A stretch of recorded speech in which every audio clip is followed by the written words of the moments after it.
oportunidade nessa noite de eu estar nesse lugar para ministrar algo de Deus. Não é meu.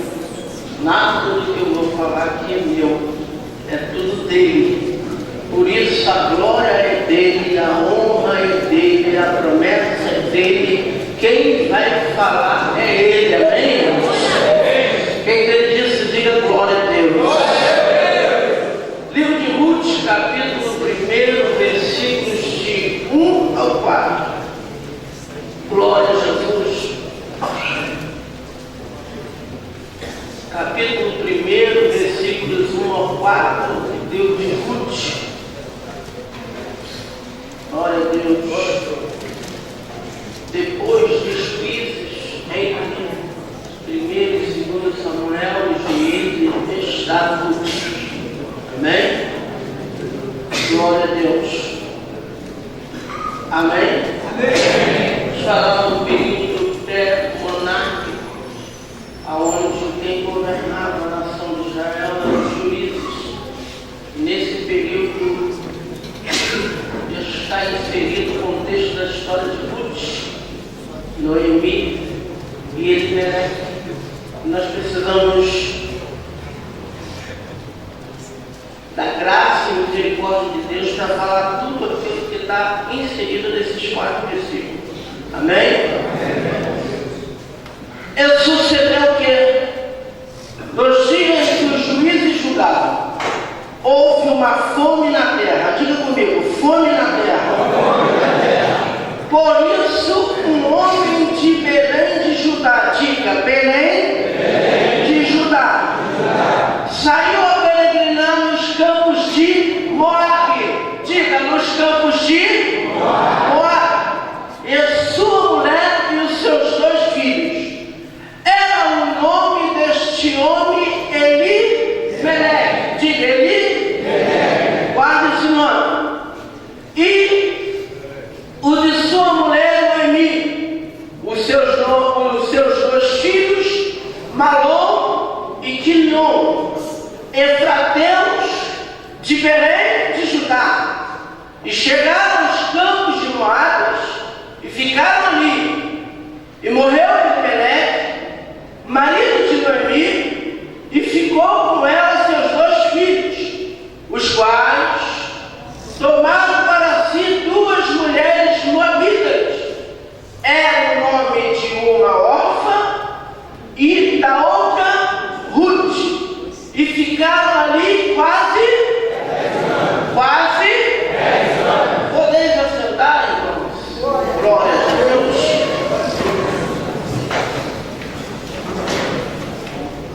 Nos dias que os juízes jogaram, houve fome na terra.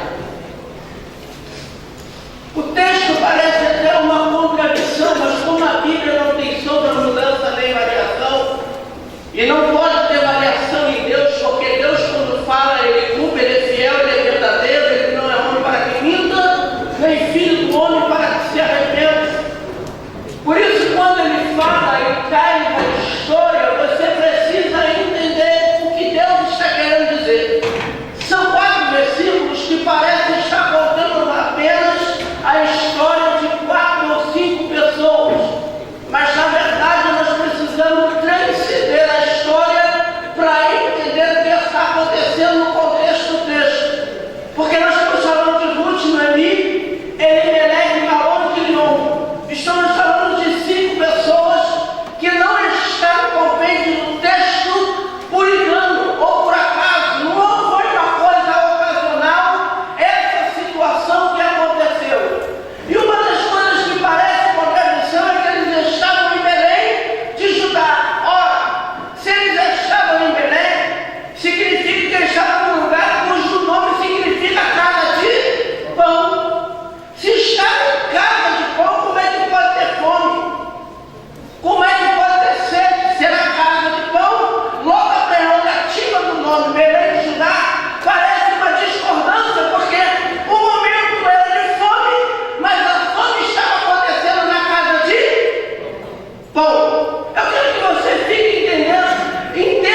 ela se sente incompleta.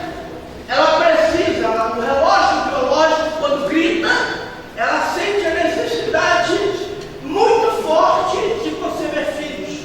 Raquel não podia ter filhos, mas a Bíblia diz que em um certo tempo Deus vai levar de Raquel, Raquel tem filhos. Mas eu não quero falar dos filhos de Raquel, eu quero falar dos filhos de Lia, que deu origem a Judá. E Moab e Judá tem duas correlações totalmente diferentes. Porque Judá era um lugar de adoração. Judá era um lugar de habitação de Deus. Judá era um lugar onde Deus se manifestava. Moab era a terra da filha que deitou com o pai. Logo, fugir para Moab era uma atitude precipitada. Eu quero te dizer uma coisa. Quando a coisa apertar para você, se tiver que fugir, olhe primeiro. Porque se você fugir e ir para o lugar errado, você vai habitar terras de maldição. Meu Deus. Não se toma decisão precipitada. Elimelec e Noemi toma decisão precipitada. Tinha fome na terra. Sai de Judá, sai de Belém. Casa de pão que alimenta, casa de pão que sustenta, casa de pão que dá satisfação. E dentro da etimologia de Judá você vai encontrar também a palavra satisfação, capacidade de satisfazer não a alma, o corpo, mas a alma, porque a adoração não é para o corpo, a adoração se faz com o corpo, mas a adoração alimenta a alma. E quando você adora, você está mais forte, porque você alimenta a alma e não o corpo. Quando você se manifesta para Deus, você não só está se manifestando para o homem, porque o homem ele vê o estereótipo, mas Deus vê o que está dentro. E quando você manifesta para fora, você simplesmente está colocando para fora o que já está dentro. Então eu quero te dizer uma coisa: o teu conteúdo tem que ser, deve ser adoração nesse lugar. Você nasceu para adorar. Por quê? Porque você é a Belém de Deus, a Judá de Deus, o lugar perfeito, o lugar onde Deus se manifesta, o lugar onde Deus quer estar, onde Deus tem prazer. A Bíblia diz: há rios cujas correntes agitam as águas. Este rio, a Bíblia diz que as águas se atentam. Por quê? Porque ali nesse rio está a habitação de Deus. E que rio é esse? É a igreja do Senhor que está aqui. Você pode levantar a mão para Deus? Me ajuda aí, Deus. Judá nasce. E de Judá tem outras histórias para contar. Mas se eu ficar aqui, vai parecer uma mensagem mecânica, vai parecer teológica. E meu objetivo aqui não é esse. O meu objetivo aqui é dizer para você que você não está nesse lugar por acaso. Você não chegou aqui porque você quis. Não foi a tua vontade que trouxe aqui. Porque a Bíblia diz que você não escolheu ele, foi ele que escolheu você. Ele olhou lá no céu e viu que você poderia participar de Judá. Por que você é Judá de Deus? Porque se eu contar a história que está se desenrolando aqui, você vai ver que Malom e Quilion nasce de Orfa e de Ruth. Mas Malom, por incrível que pareça, significado do nome Malom significa doente. Logo você vai entender por que ele morreu. E se você olhar o significado de Quilion, você vai ver que a coisa é mais trágica ainda. Porque Quilion significa muito doente. 2 filhos gerados em terras distantes. Um era doente e o outro era muito. Qual era o resultado? Morte. Por que morte? Porque foi sonhar sonhos em terras que Deus não habitava. Foi sonhar sonhos em terras terras que Deus não se manifestava. Tomar uma atitude sem direção de Deus é estar fadado ao fracasso moral, físico e espiritual. Para você vencer na terra, você precisa seguir os planos de Deus, porque nenhum dos planos de Deus podem ser frustrados. Tudo que Deus quer acontece porque a sua vontade é. Até o seu livre-arbítrio Deus quer usar hoje para te levar ao lugar que Ele está preparando para você. Você pode não estar entendendo porque há fome na terra,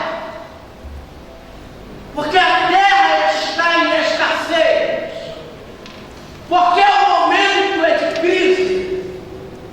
E pode crer, no momento atual do nosso país tem muita gente fugindo, indo embora, abandonando o Estado, abandonando o país. Sabe por quê? Porque não está preparado e não foi ensinado a vencer. Como assim? Deixa eu explicar. Existem muitas Beléns de Judá falidas no século XXI. Sabe por quê? Porque não cumpre o seu verdadeiro papel. Quando eu falo de Belém de Judá falida, eu estou falando de igrejas que tiraram Cristo do centro da sua palavra e começaram a negar que Jesus dá, que Deus tem, que Deus vai dar, que vai fazer, que você precisa ter e ter. Na verdade, você não precisa ter, você só precisa ser Judá de Deus. Ter é uma consequência, porque a Bíblia diz em Mateus 6,33: buscar em primeiro lugar o reino de Deus e a sua justiça, e todas as demais coisas vos serão acrescentadas. Então, ter é um produto de acréscimo, não é um produto de essência. A sua essência não está naquilo que você tem, a sua essência está naquilo que você é. É onde você precisa entender o que você quer, o que você deseja, para que você quer. Porque isso é uma coisa, irmãos, que você precisa entender: o que te leva a querer? Qual é a motivação? Eu vou dar alguns exemplos de motivação. Tem pessoas que querem ter para mostrar que tem. Tem pessoas que querem ter para poder aparecer. Tem pessoas que querem ter para engrandecer. Tem pessoas que quando começa a ter, quer pisar. Tem pessoas que quando começa a ter, esquece de onde saiu. Tem pessoas que quando começa a ter, vira as costas daquele que abraçou quando você não tinha nada. A verdade é a motivação. Por que ter? Para quê ter? Porque dependendo da motivação, você vai ser Judá. Porque a última, na etimologia que eu estou fazendo aqui, o último significado mesmo para Judá é satisfação. E a verdade é que nós nunca estamos satisfeitos. Estamos sempre querendo mais. Pegou aí? Só que querer mais não significa que Deus quer te dar mais. Porque Ele só vai dar à medida que você está preparado para ter. Porque você sabia que tem gente que nem vai ter dinheiro, certo?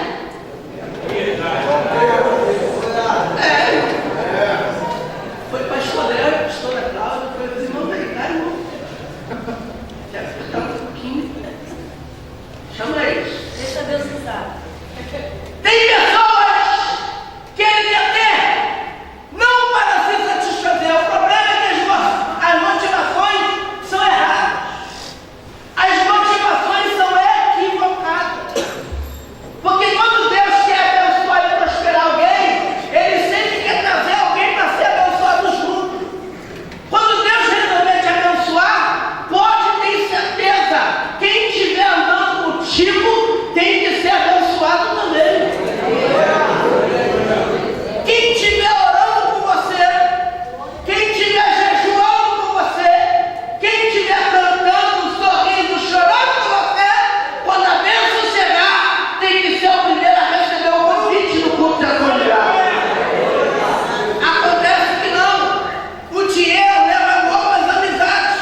Esqueceu que na trajetória da vida ele tinha amigos. Ou vou parafrasear o texto, não tinha. Porque existem pessoas que preferem entrar dentro de um casulo e não se relacionam com ninguém.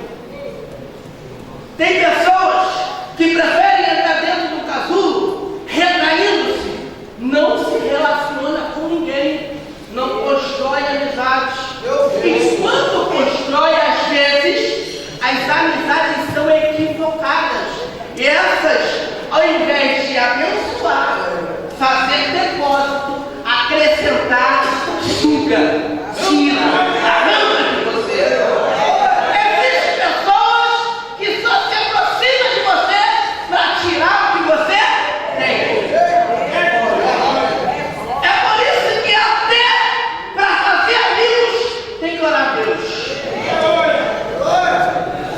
Para colocar alguém dentro da tua casa, na tua sala e sentar na tua mesa, ora a Deus. Eu não tenho medo de inveja, eu não tenho medo de olho grande, eu não tenho medo de capeta, de chucaveira, não tenho medo de nada disso. Para mim isso é tudo lista.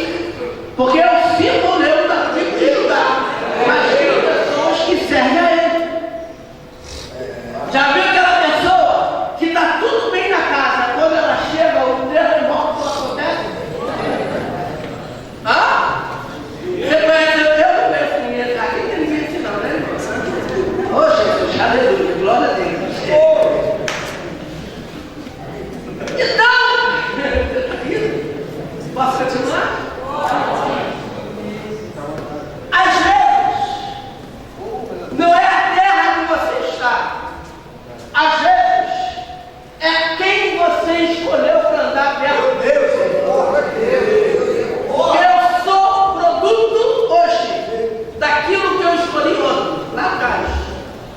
Eu sou resultado das minhas próprias escolhas, dentro daquilo que Deus quer me orientar.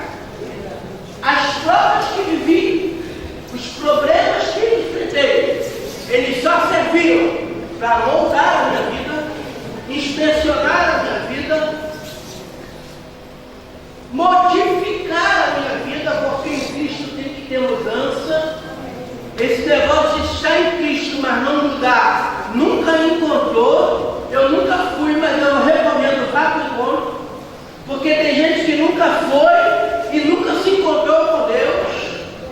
Quem encontra-se com Deus é diferente.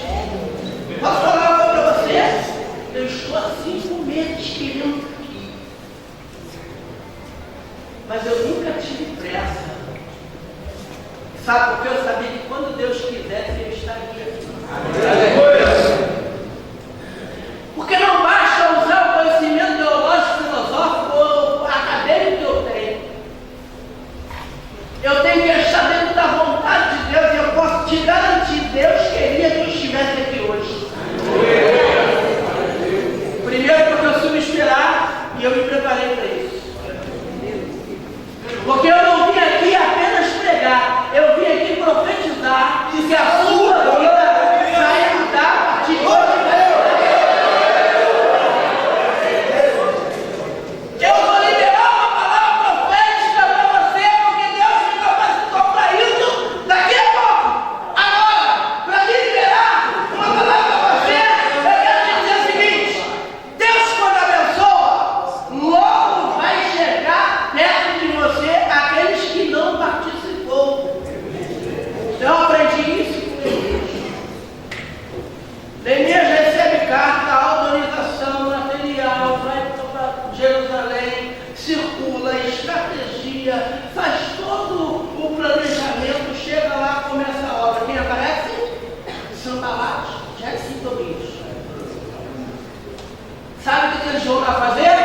Ajudar? Não. Foram lá ridicularizar Neemias. Vai passar uma raposa debaixo e vai cair tudo no chão. Eles foram lá atemorizar Neemias. Eles foram lá intimidar Neemias. Sabe o que Neemias faz? Isso é outra mensagem, mas eu vou dizer. Ele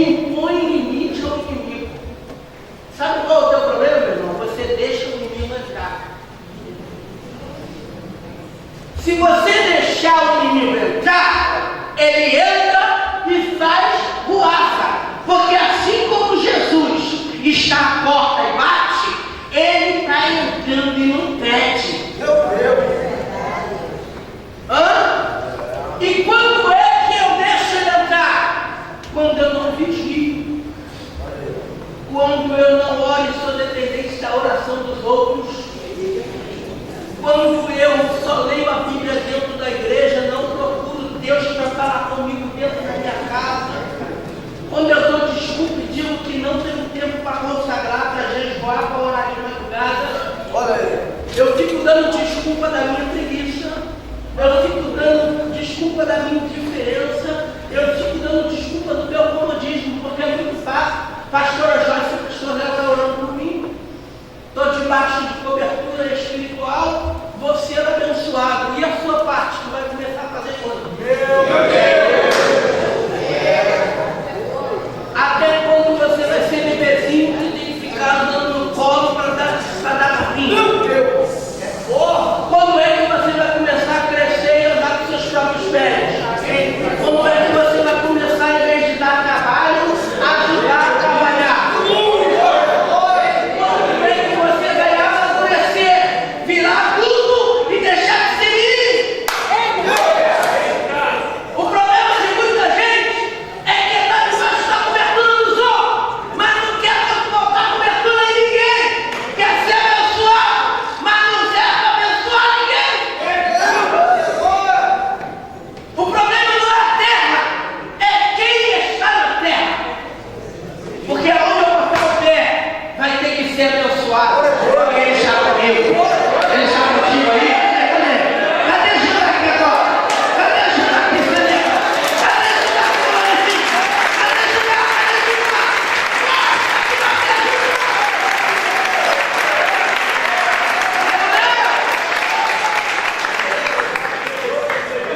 A família de Ruth tinha tudo para dar errado. Sabe por quê? Primeiro, ela era estrangeira.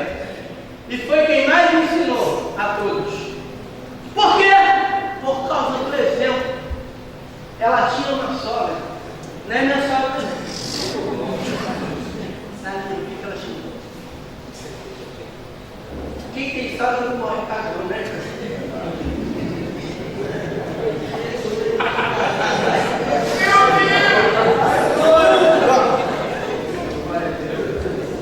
Noemi, no seu exemplo, contagiou Ruth. E aquilo que era para ser uma despedida virou um recomeço. Vira para o irmão que está do lado aí. Aquilo que parecia uma despedida é apenas um recomeço. No momento que tudo parecia perdido, o marido morreu, tudo acabou. Eu quero te dizer que Noemi se levantou. Orfa foi embora, não entendeu o mistério. Abandonou. Voltou para Moab, porque era a terra dela. Tinha nada de se meter aqui. A convidada foi Ruth, não foi ela também. E Ruth vai para Noemi. E Noemi resolve a situação e o problema de Ruth. Ruth casa-se com Boaz e dá luz a Obed. Obed casa-se e dá luz a Jessé. Jessé casa-se e dá luz a... Oh, glória. Por isso que eu falei que eu preciso falar de etimologia. O que significa Elimelec? Lembra que eu falei do chefe Elimelec? Elimelec morreu, mas a promessa de Deus na vida de Elimelec não poderia morrer, ela tinha que se cumprir, porque Elimelec nada mais nada menos significa pai de um grande rei. Você pode entender isso? Quando você pensar que tudo acabou, que todos os seus sonhos morreram, deixa eu te explicar uma coisa. Deus ainda ressuscita sonhos, sim. Você que esqueceu, você que desistiu, foi você que desanimou, mas depois que você orou, Deus não me esqueceu mais.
Não perca a tua identidade. Se relacione com todo mundo, mas não se deixe influenciar por ninguém. Você foi chamado para influenciar os outros. Você não foi chamado para ser de olho para entrar na cabeça dos outros.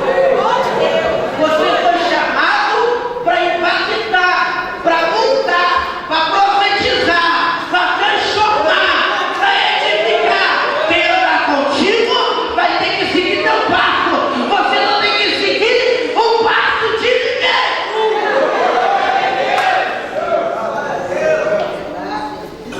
Ruth, volta como ave. Não, eu vou contigo. Então você vai ter que ir aonde eu for. Para onde tu vai? Vou para Belém de estudar. Tem muita gente que abandona Belém de estudar. Tem gente aqui que foi embora, afastando a igreja. Hoje é um mero espectador e visitante. Mas eu quero dizer para você que você é ajudar. E Deus nunca esqueceu de você. Está na hora de você entender que quando Deus tem plano, Ele sempre chama para perto. Sabe como é que Deus me chama para perto? Me provando, me experimentando. Alguém chora na presença de Deus sem problema? Hã? Hã? Não? Eu não vi, né? Na igreja. Só chora na presença de Deus, só derrama na presença de Deus quem tem problema. As provas nada mais são fruto e produto de Deus para chamar você para perto dele.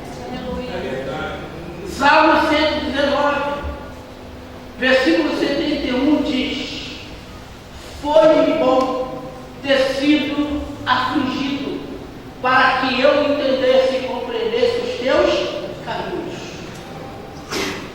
Quando você é afligido, Deus te chama para o caminho.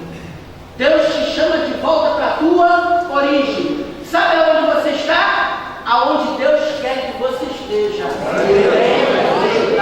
A casa de pão que celebra, que adora, que glorifica. O único lugar aonde Deus se manifesta. E para Deus se manifestar, você precisa se altar. E Deus só se manifesta em altar edificado. Aleluia! Eu quero te falar uma coisa muito séria. Quando Davi traz a arca da casa de Obed-Edom, a Bíblia diz que os sacerdotes vinham na frente, os levitas atrás, e os músicos acompanhavam, e por último, o exército de Israel. E a Bíblia diz que cada um dava 6 passos, oferecia sacrifício, e fogo do céu descia. A cada 6 passos, o fogo do céu descia. Eu quero dizer uma coisa para você. Cada passo que você dá em direção à vontade de Deus, Ele vai se manifestar para você. Ele vai se manifestar lá na sua casa, Ele vai se manifestar lá no seu trabalho, Ele vai se manifestar na sua família, Ele vai se manifestar na igreja, Ele vai se manifestar em você. Porque você é o altar onde Deus quer derramar o seu fogo, o seu poder, a sua glória. Deus vai se manifestar em você para te mostrar que vale a pena obedecer a Deus. Estar no caminho de Deus. Quando a prova apertar, não fuja. Saiba usar esse irmão que Deus colocou do teu lado. Quem está do teu lado aí?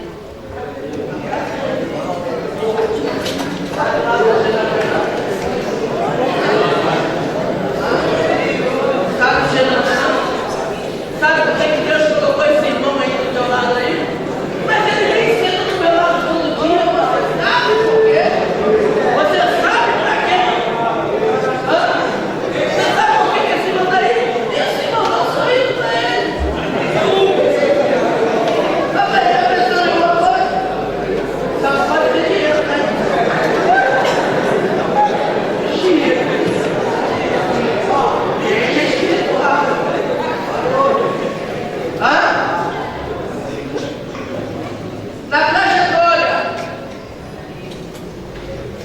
Noemi vai me ensinar uma coisa muito determinante.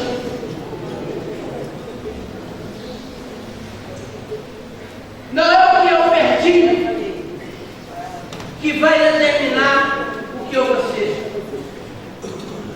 As perdas nem sempre são perdas. Eu sei que há perdas que se apresentam irreparáveis. Mas não se apegue naquilo que você perdeu.